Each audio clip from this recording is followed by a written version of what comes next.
Saya tukang servis kulkas, servis antar jemput garansi, ongkosnya rata-rata 500.000, terkadang hanya butuh modal 30.000, bahkan bernasib baik tak keluar modal. Tapi kalau nasib kurang baik kadang nombok. Bagaimana Ustaz dalam pandangan Islam? Selama tak ada unsur tipu, tidak ada unsur ghish, tipu, maka pekerjaanmu halal. Ada orang rusak kulkasnya, kau pegang kulkas, kau gini-gini kan hidup, dikasih orang 100.000, tak apa-apa. Tapi jangan kau gini-gini kan, wah ini nampaknya harus setiap bulan datang lagi. Ada tipu, ada tipu orang rusak, kau pukul atasnya, lompat, hidup dia, bayar. Tapi jangan kau model-model di situ belakang. Selama tak ada unsur tipu, maka perbuatan itu boleh. Tapi kalau di dalamnya ada unsur ghish, tipu, di dalamnya ada unsur zulm, aniaya, di dalamnya ada unsur gharar, gambling, judi, maka haram transaksinya. Transaksi dalam Islam mestilah transaksi yang suci supaya hasilnya halal. Apa tanda kita hidup dalam keadaan istidraj? Tidak pernah sholat tapi sawitnya banyak, tidak pernah puasa tapi rezekinya berlimpah, tidak pernah sedekah tapi umurnya panjang. Itu namanya istidraj. Istidraj artinya azab yang tertunda, diulur Allah, umurnya panjang, rezekinya banyak, supaya apa? Mendapatkan azab sengeri-ngerinya. Innallaha la yumlil zalim. Allah mengulur orang zalim itu dengan rezeki banyak, umur panjang. Jangan heran kalau ada tetangga tak pernah sholat, tak pernah sedekah, rezekinya melimpah ruah. Itu namanya istidraj, bercampur dengan tuyul dan bakyul. Apa boleh mendaftar haji dengan mengajukan kredit ke bank? Bank syariah boleh, bank konvensional riba haram. Dari mana kita bisa membedakannya? Dari akadnya. Kalau nanti ada yang menawarkan begitu, tengok akadnya dan lihat mana fatwa DSN, Dewan Syariah Nasional. Kalau ada fatwa DSN, lanjutkan. Kalau tak ada fatwa DSN, pindah ke bank syariah.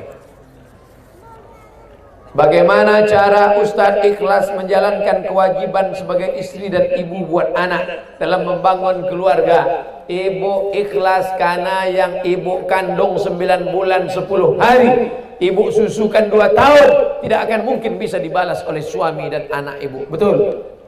Ada bapak yang bisa membayar 9 bulan 10 hari 9 juta, 2 tahun 20 juta, tak bisa dibayar dengan uang.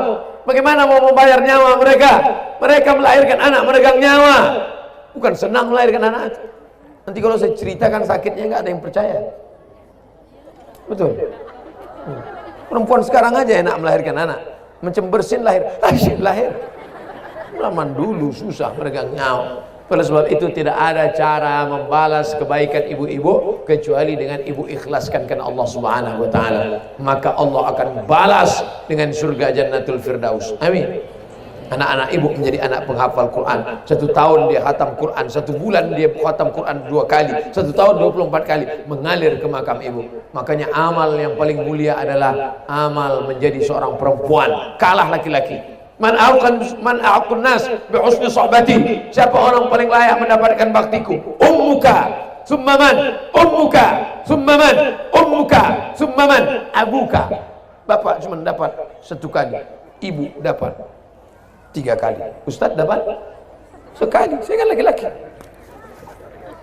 Makanya banyak sekarang laki-laki mau jadi perempuan. Kok laki-laki apa perempuan? Sebenarnya perempuan terjebak di tubuh laki-laki. Bencong. Saya mau tanya dan minta pendapat, bagaimana hukumnya tentang pembakaran lahan yang sengaja sehingga kita semua menghirup udara sangat tak sehat? Bagaimana cara mengatasinya dan hukum agama atau dengan hukum perundang-undangan?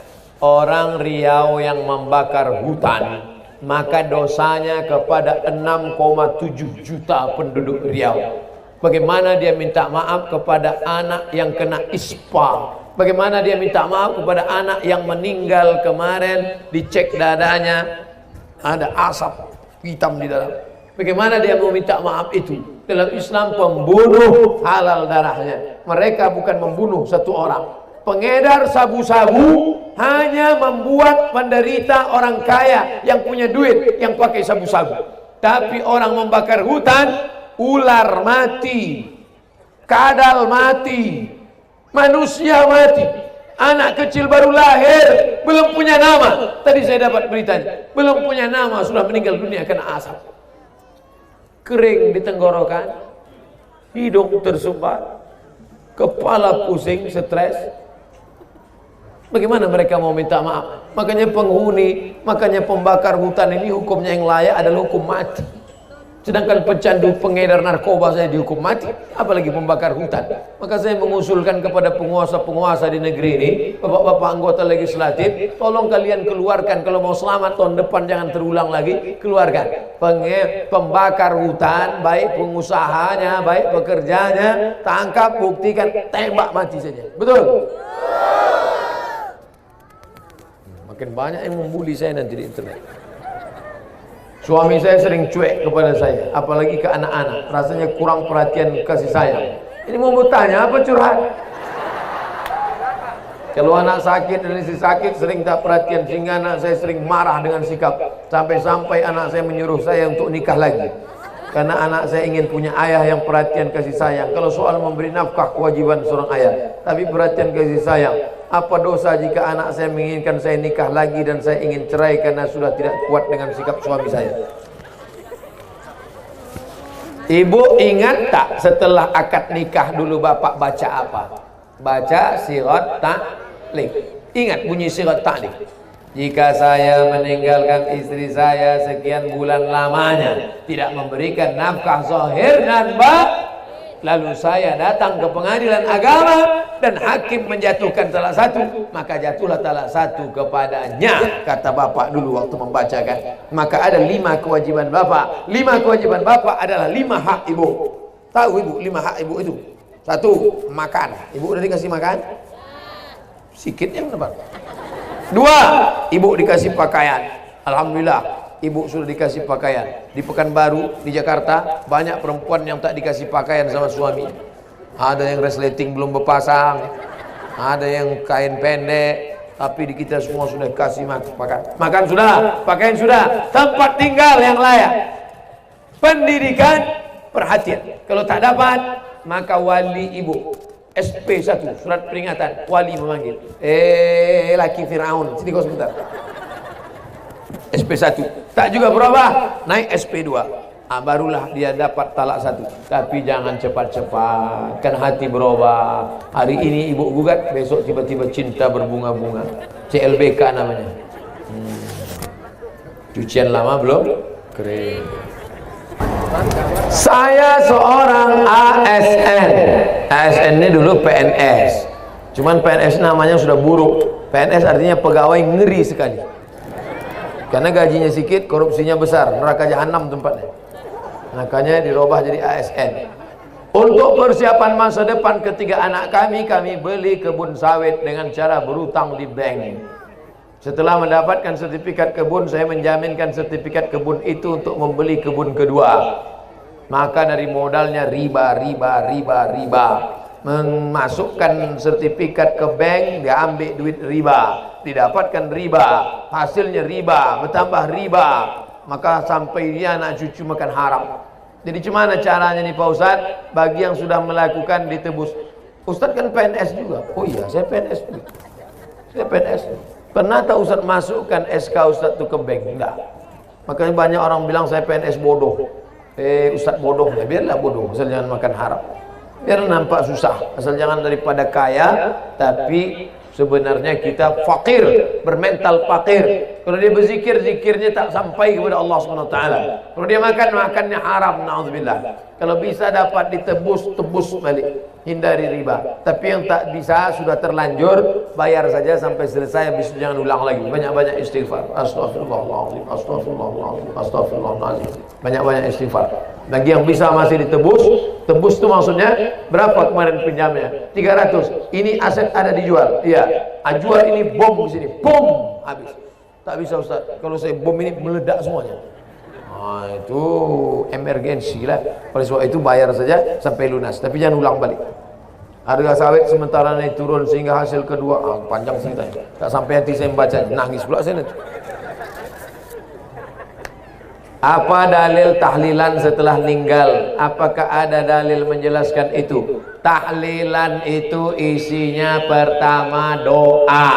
Duisi tahlilan, doa, Allahumma firlahu warhamhu wa'afihi wa'fanhu. Kalau bapak ibu buat tahlilan di Pematang Tinggi untuk saya, kirim doa, sampai tak doa untuk Abdul Somad? Sampai. Mana dalilnya doa dari Pematang Tinggi sampai? Tadi saya lewat di makam, lalu saya ucapkan salam di makam, assalamualaikum ya ala diyar, sampai. Seandainya tak sampai, itu apa diajarkan Nabi? Salam. Salam itu artinya doa untuk orang mati. Dua, tahlil. Tahlil itu la ilaha illallah, la ilaha illallah. Sampai tak tahlil itu untuk orang mati? Sampai.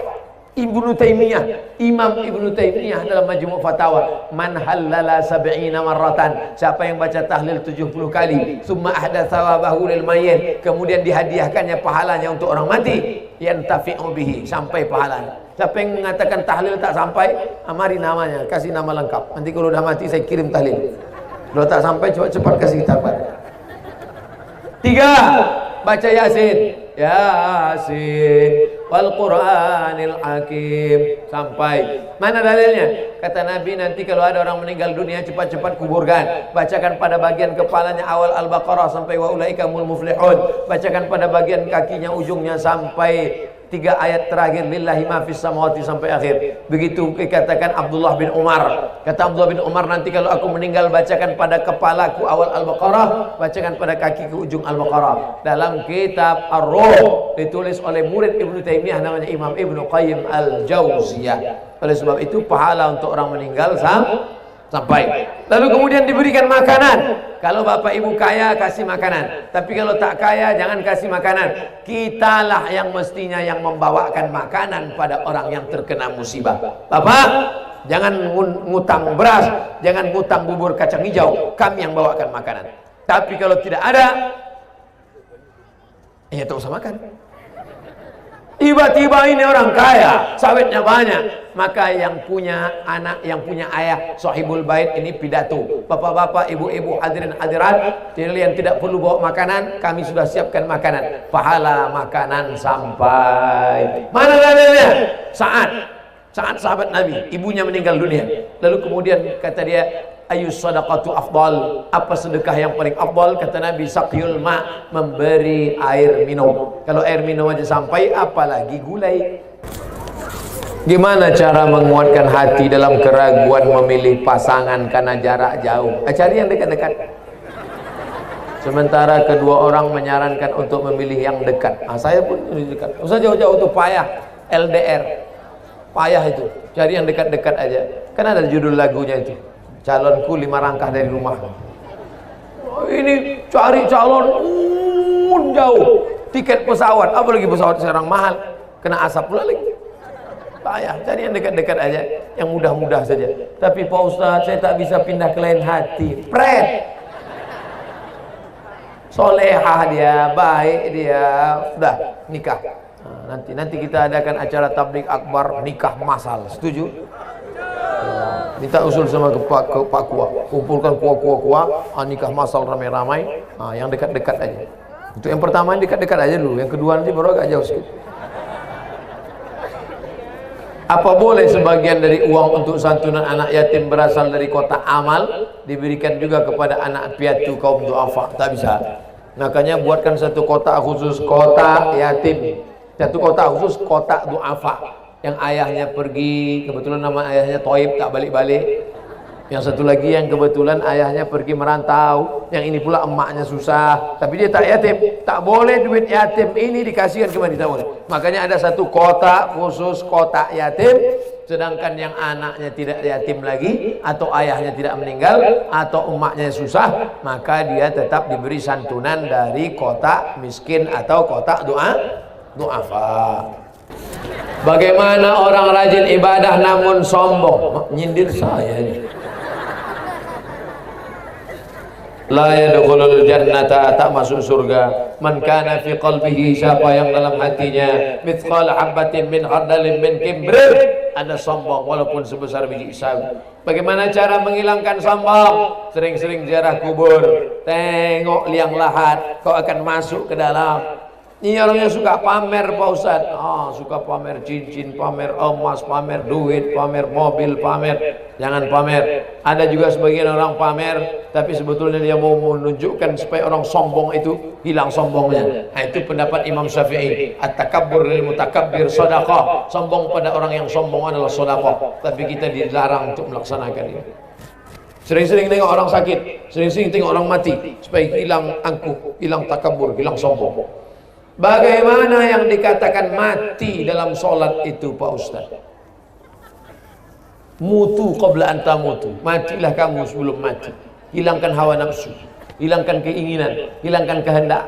Maka sebelum itu kita katakan qul a'udzu birabbin nas, malikin nas, ilahin nas, min syarri waswasil nas, alladzi yuwaswisu fi sudurin nas minal jinnati wan nas. Ilahi anta maqsudi. Yang ku maksud hanya engkau. Wa ridhaka matlubi. Ridhamu yang ku cari. Habis itu serahkan semuanya kepada Allah. La haula wala quwata illa billah. Matikan semuanya, di-off-kan semuanya. Yang di-on-kan hanya kehendak Allah SWT. Matikan kehendak kita, munculkan kehendak Allah, hilangkan kudrat iradat kita. Yang ada hanya kudrat iradat Allah SWT. Allahu Akbar. Sesuai kemampuan masing-masing. La yukallifullahu nafsan illa wus'aha. Allah tidak membebani orang lebih dari kemampuan. Kebanyakan ibu-ibu itu kan sering kredit barang-barang perabot. Ya, pancinya pun kredit. Apakah kredit itu juga termasuk riba Pak Ustaz? Uang dengan uang riba. Uang dengan barang tidak riba. Dengan syarat jangan terlambat. Karena kalau terlambat ada denda itu menjadi riba. Karena secara harga cash kredit itu beda. Pertanyaan saya mungkin sepele tapi pasti merakyat. Cari di internet, saya tulis 5 tahun yang lalu. Somat Moroko kredit, enter, tulis. Kalau dapat nanti share ke kawan-kawan, print, tempel di papan pengumuman masjid biar tahu semua. Mohon Ustaz jelaskan dalil tentang hadrah. Hadrah kelempang. Bismillah tawassalna billah la. Ahlinu hadzal nikah. Kalau nikah jangan diam-diam, umumkan depan orang banyak. Waj'aluhu fil masajid. Buat akadnya dalam masjid. Wadribu alaihi bid-dufuf. Pukulkan duf gendang. Itulah dalil memukulkan gendang. Hadis pertama. Hadis kedua, ya Rasulullah, aku bernazar kalau kau menang perang mau kuku pukulkan gendang. Kata Nabi, pukullah. Bernazar seorang perempuan, kalau kau menang perang kupukulkan gendang. Pukul, kata Nabi. Itu dalil boleh memukul gendang. Salawat diiringi dengan hadrah, dengan alat musik Islami. Karena ada sebagian kelompok mengatakan itu haram. Mana pula haram? Salawat burdah, salawat diba, salawat al-barzanji, salawat simtud durar, salawat diaul lami, salawat yang dibuat oleh para ulama. Mana dalilnya boleh membuat syair? Datang seorang sahabat memuji-muji Nabi dengan syair. Fasakata wa tabassama. Nabi diam dan tersenyum. Hadis riwayat Sunan Tirmidzi. Hadis takriri, boleh membuat selawat-selawat yang dibuat oleh ulama, dibacakan dengan diiringi nasyid Islami, selama tidak melakukan perbuatan maksiat campur aduk laki-laki perempuan, lalu di dalamnya ada tabarruj soleh jahiliyah, lalu di dalamnya ada pakaian sempit. Kita malam ini sengaja dipisah supaya turun rahmat Allah. Maka lanjutkan grup hadrah-hadrah ini untuk menyaingi keyboard tunggal keong racun kucing garong malam ini. Makanya jangan lagi kalau sudah ngaji pakai keyboard tunggal juga lagi.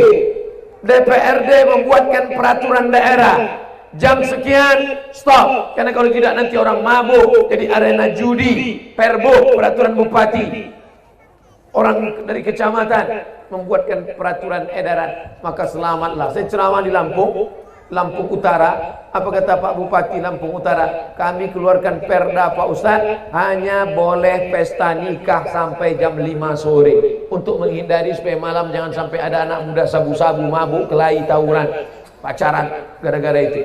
Ini grup-grup nasyid, grup-grup hadrah dibangkitkan supaya nanti ada acara walimah nikah, khitanan, kemudian akikah. Jangan lagi ada keyboard tunggal. Ini keyboard tunggal dibuat pentas tinggi-tinggi, rok pendek-pendek.